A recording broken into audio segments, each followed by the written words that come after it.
Bismillahirrahmanirrahim. Assalamualaikum warahmatullahi wabarakatuh. Teman-teman, sahabat Dokter Tifa, dimanapun Anda berada, di Indonesia, di seluruh dunia, dimanapun deh Anda berada.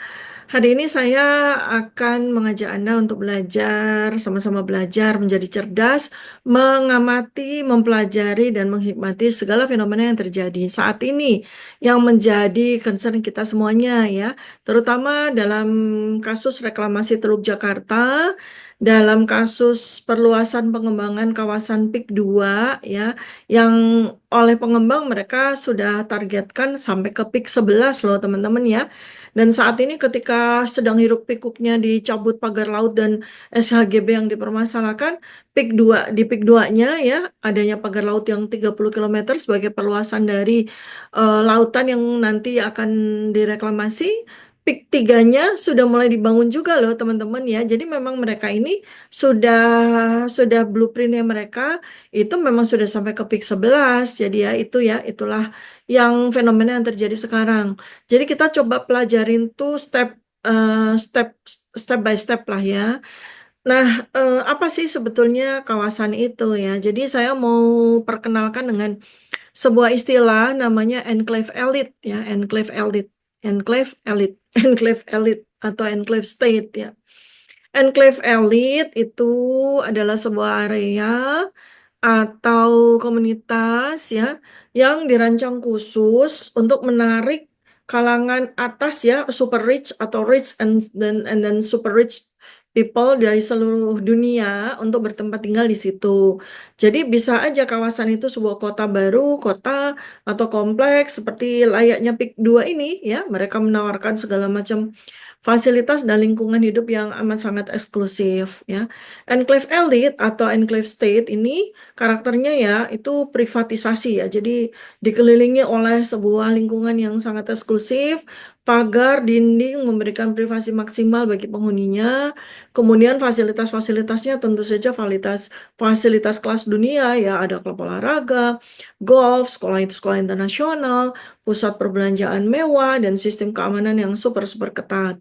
Kemudian kualitas hidupnya seperti apa? Ya, biasanya mereka akan membuat enclave para pengembang itu ya, akan membuat lingkungan itu menjadi sebuah lingkungan hijau, aman, dan nyaman bagi penghuni yang ada di dalamnya. Kemudian karakter yang berikutnya lagi adalah sebuah segregasi sosial. Apa sih segregasi sosial? Ya, mereka memisahkan diri dari komunitas umum. Di situ nggak ada yang status sosialnya beda, status ekonominya beda, kecuali para pekerja yang bekerja di situ ya. Jadi ya lingkungannya homogen, lingkungan yang rich and then super rich gitu. Kemudian nggak ada sama sekali interaksi dengan kelas menengah ke bawah ya, kecuali untuk ART-nya, security-nya, atau para pekerja yang bekerja di area tersebut gitu ya. Itulah sebuah enclave elite yang sekarang ini kita saksikan sedang dibangun secara besar-besaran, menghasilkan sebuah kawasan baru yang luasnya itu setengah Jakarta sekarang ya, yang namanya kawasan PIK ya, PIK 1 sampai nanti akan jadi PIK 11 gitu. Kemudian gimana sih rasanya tinggal di kawasan enclave elite seperti itu? Ya, kawasan itu sangat eksklusif, kemudian terjadi sebuah isolasi sosial dan orang-orang yang tinggal di situ memang manusia sosial gitu kan, manusia ansos. Jadi ya mereka nggak merasa ada sebuah isolasi sosial. Kemudian mereka di situ juga hidup berkehidupan bersama dengan orang-orang yang kelasnya atau strata sosial ekonominya itu sama-sama gitu ya. Jadi ya mereka nggak merasa terisolasi, mereka merasa baik-baik aja. Dan mungkin orang-orang yang memang kategorinya kasta itu ya mereka udah biasa hidup dalam keterbatasan sosial. Jadi mereka juga nggak butuh orang dengan latar belakang yang berbeda, orang yang dengan punya pengalaman hidup yang berbeda, dan sehingga mereka menjadi sangat kurang pemahaman tentang realitas sosial yang lebih luas, ya kan. Ini kayak cerita dari dulu Siddhartha Buddha Gautama ya. Dia adalah seorang anak raja, akan jadi raja, kan teralienasi kan hidup dalam sebuah enclave elit di lingkungan istana gitu. Tapi pada suatu ketika dia berkunjung keluar, lalu dia lihat ada orang buta, orang miskin gitu, langsung terjadi guncangan mental yang luar biasa bahwa ternyata kehidupan itu nggak seperti yang selama ini dia lihat. Ya, kalau itu Siddhartha yang dapat pencerahan, kemudian menjadi Buddha Gautama ya. Tapi kalau orang-orang yang ada di tinggal di enclave elit dan mereka memang senang tinggal di situ, ya mereka orang-orang yang sudah tidak memiliki apa intensitas sosial atau memiliki sebuah kepekaan sosial, ya mereka udah resisten dengan realitas sosial yang bahwa masyarakat itu tidak terdiri atas seperti mereka aja gitu, sehingga mereka berkecenderungan untuk tinggal di daerah-daerah yang se-eksklusif dan se-elit sebuah daerah enclave state begitu. Kemudian ya, ya sebenarnya sih kalau orang-orang yang berada tidak tinggal di dalam lingkungan seperti itu, maka orang-orang yang lebih heterogen kehidupannya, lebih punya pengalaman banyak sekali dalam berhubungan terkoneksi dengan segala macam strata, segala macam realita-realita sosial. Bahkan mereka akan lihat orang-orang yang tinggal di situ tuh, mereka tuh sedang dipenjara sebetulnya dalam sebuah heaven yang diciptakan oleh pengembang, dalam sebuah surga dunia yang diciptakan oleh pengembang, tapi pada dasar mereka tuh sebenarnya terpenjara karena bagaikan orang yang terbiasa sejak kecil dibikin sama orang tuanya sangat apa ya, sangat higienis ya, sangat steril gitu ya, dan tubuhnya tuh tidak mengenal banyak bakteri, banyak virus, sehingga ketika di lingkungan sosial yang lebih heterogen dia ketemu bakteri, ketemu virus gitu ya, akhirnya terjadi sebuah gegar budaya, sebuah gegar kehidupan gitu ya, sebuah sebuah gempa mental begitu, dan orang-orang yang tinggal di situ rata-rata secara mental mereka jauh lebih lemah dibandingkan dengan orang-orang yang tinggal di sebuah kawasan yang heterogen ya. Jadi itu sebetulnya adalah pilihan aja sih. Apakah enak atau senang nggak sih? Nggak juga sebenarnya. Jadi orang yang ada di dalam merasa dia hidup di dalam sebuah lingkungan yang eksklusif. Orang yang di luar melihatnya mereka tuh selagi di penjara sebenarnya gitu. Oleh sebuah utopia keadaan yang tidak realistis dengan keadaan dunia yang sesungguhnya. Dan sebenarnya mereka tuh amat sangat tergantung dengan apapun ya. Mereka tuh amat sangat tergantung dengan apapun.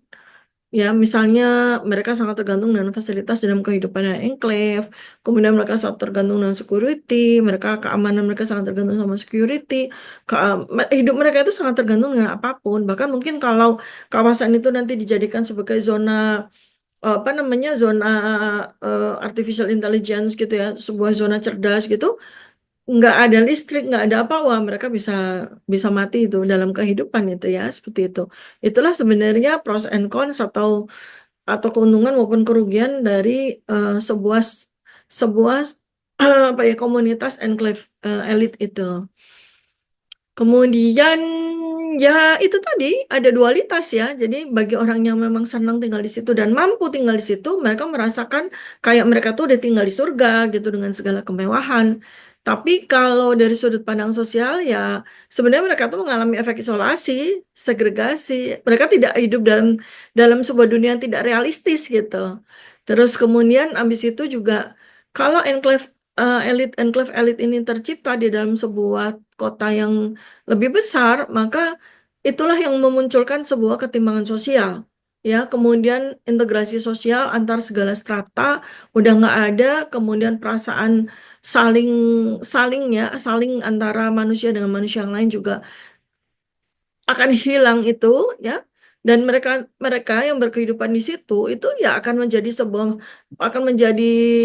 sosok manusia abnormal yang nggak ngerti juga ya di abad 21 ketika era Adam 5.0, era transhuman itu sudah mulai masuk, apakah mereka justru malah senang bergaul dengan transhuman gitu ya, manusia setengah robot, dan tidak lagi bergaul dengan manusia sepenuhnya, barangkali mungkin itu pilihan mereka ya gitu ya. Jadi itulah sebenarnya sebuah fenomena baru yang muncul di The New Jakarta atau kawasan PIK ini, yang oleh pengembangnya itu sudah stated ya, mereka di website mereka kawasan ini akan dikembangkan sampai seluas 35.000 hektar ya. Artinya ya segede itu loh. Jadi setengah Jakarta sendiri gitu kan. Jadi Jakarta itu kan berapa? 66.000 hektar. Lalu mereka akan mengembangkan kawasan itu Yang sekarang PIK 2 ini kan 6.600, itu kan mereka kembangkan terus terus terus terus terus ya sampai melintas provinsi ya. Sekarang ini provinsi DKI Jakarta, provinsi apa Banten ya, sampai mungkin provinsi Jawa Barat gitu ya. Jadi melintas ke ini barangkali mungkin juga ke selatan, ke selatan. Ke selatan, ke Jawa Barat, mungkin juga ke timur, ke Jawa Tengah, sangat mungkin itu ya. Dan kemudian ya itulah sebenarnya kalau ada yang kepengen tinggal di sana ya bersiap-siaplah Anda akan tinggal di sebuah kawasan enclave ya, penjara sosial yang elit itu ya.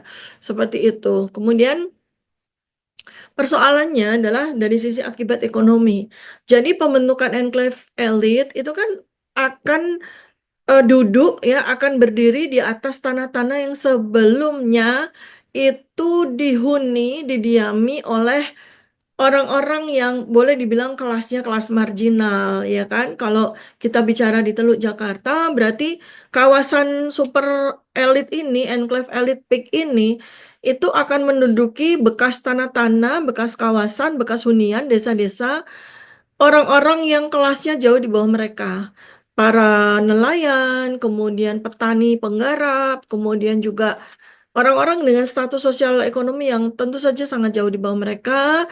Mereka selama ini hidup kebanyakan itu tergantung kepada hasil laut, ya. Kemudian juga mungkin dagang kecil-kecilan, menjadi buruh di pabrik-pabrik yang ada di Jakarta Utara, Jakarta Barat, seperti itu. Dan mereka inilah yang nanti akan tersingkirkan. Mereka inilah yang tidak bisa lagi tinggal di daerah tersebut. Jadi disinilah sebenarnya letak peran pemerintah dalam melakukan advokasi sekaligus dalam menolong agar penduduk-penduduk lokal yang menghuni kawasan tersebut selama mungkin puluhan bahkan ratusan tahun itu bisa dipindahkan di sebuah tempat yang layak. Atau kalau mereka mau diintegrasikan, artinya mereka ini menjadi calon-calon pegawai yang bakal memasuki lapangan pekerjaan yang diciptakan pada enclave elit ya mungkin ya sesuai dengan kemampuan mereka kan. Bisa jadi menjadi pekerja non formal, jadi ya ya yang sesuai dengan tingkat pendidikan dan tingkat kapasitas mereka kan gitu ya, syukur-syukur bisa jadi manajer di situ kan, bisa jadi kepala apa dan itu gitu, karena pasti enclave elit yang 35.000 hektar ini kan pasti membutuhkan serapan tenaga kerja yang besar sekali gitu ya. Kalau dihitung-hitung sekarang aja butuh 200.000 tenaga kerja kan dari PIK 2 yang baru 6.600. Nah, kalau 35.000 hektar ya dihitung aja itu berapa berapa kebutuhannya ya dari pekerja yang akan diserap di kawasan tersebut ya. Nah, apakah jadi sekitar 1 juta tenaga kerja yang bisa diserap di enclave elitnya di PIK ini, yang PIK-nya sampai PIK 11 ini gitu. Nah, sekarang tuh bagaimana nih bargaining dari pemerintah? Apakah penduduk yang tinggal di Teluk Jakarta yang akan diakuisisi sama pengembang ini itu menjadi kandidat utama dari tenaga kerja yang dibutuhkan oleh kawasan enclave elit ini, Jakarta Baru ini, ya? Apakah mereka yang menjadi kandidat utama atau jangan-jangan nanti yang 1 juta tenaga kerja ini diimpor dari Cina misalnya begitu ya. Nah, ini yang pemerintah di sini nih harus hadir gitu loh. Dan kemudian apakah ada sebuah ruang-ruang eh, udara gitu ya di mana penduduk yang tinggal di situ itu bisa menempati ruang-ruang tersebut dengan sebuah fasilitas-fasilitas yang disediakan oleh pengembang, ya mereka masa mau untung besar sekali sih gitu ya, kenapa nggak sharing dengan penduduk lama gitu kan, tidak usah lah mereka diusir dengan tanah yang dihargai 30.000 sampai 50.000 per meter. Bagaimana kalau mereka itu dibuatkan kawasan-kawasan hunian baru, sekalian dibuatkan sekolah yang bagus, dibuatkan kesempatan untuk mereka melakukan banyak pekerjaan di tempat mereka sendiri, dan mereka juga disediakan area-area di mana mereka masih tetap bisa melakukan pekerjaan semula sebagai nelayan gitu ya. Itu kan sebetulnya adalah sebuah win-win solution yang bisa lakukan ya satu pihak, yaitu pemerintah ya. Nah, karena apa? Karena mereka si enclave state ini, si Jakarta Baru ini, pasti akan mengambil ruang yang banyak sekali untuk kebutuhan infrastruktur publik maupun perumahan yang mereka lakukan gitu. Bagaimana kalau pemerintah itu hadir dan memberikan kepada penduduk-penduduk yang udah pasti itu mereka nanti akan tergusur, itu fasilitas perumahan yang sederhana tapi bagus gitu ya. Kemudian dibuatkan sebuah desa-desa baru atau kota-kota kecil baru di sekitaran enclave elit yang peak ini gitu kan. Nah, itu harusnya kan dan ditumbuhkan ekonomi mereka, bagaimana mereka dimampukan untuk terus mandiri. Itu kan seharusnya seperti itu ya, teman-teman ya, yang harusnya dilakukan oleh pemerintah di situ gitu ya. Nah, ini saya juga rencana mau melakukan beberapa hal yang konsepnya adalah seperti yang tadi saya sampaikan, sahabat semuanya. Ya, jadi ya ini kita belajar dikit-dikit ya, masang puzzle, puzzle, puzzle, puzzle sampai kita menghasilkan sebuah pemahaman yang komprehensif ya terkait dengan situasi reklamasi di Teluk Jakarta. Kalau mau ada hal-hal yang ingin dibahas lagi, silakan teman-teman tuliskan di kolom komentar ya. Nanti insya Allah akan saya jawab yang bisa saya jawab melalui video selanjutnya. Terima kasih banyak. Assalamualaikum warahmatullahi wabarakatuh. Salam kebenaran.